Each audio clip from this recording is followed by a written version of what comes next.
ഒരു മിക്സി ജാറിൽ 250 ഗ്രാം മൈദ, 1 സ്പൂൺ പഞ്ചസാര, 1 സ്പൂൺ ഗീ, 1 മുട്ട, ആവശ്യത്തിന് ഉപ്പ് ഇവയെല്ലാം കുറച്ച് വെള്ളം ചേർത്ത് ദോശമാവിൻ്റെ പാകത്തിൽ അടിച്ചെടുക്കുക.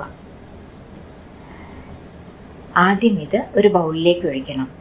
അതിനുശേഷം ഒരു പൈപ്പിംഗ് ബാഗിലേക്ക് ഒഴിച്ച് ഫ്രൈയിങ് പാൻ ചൂടാകുമ്പോൾ കുറച്ച് എണ്ണ പുരട്ടി മാവ് ചുറ്റിച്ചു കൊടുക്കുക. ഇതിന് മുകളിലായി കുറച്ച് ഗീ തടവി 2 വശവും നന്നായി മൊരിയിച്ചെടുക്കണം. ചൂടോടുകൂടി ഇത് കഴിക്കാവുന്നതാണ്.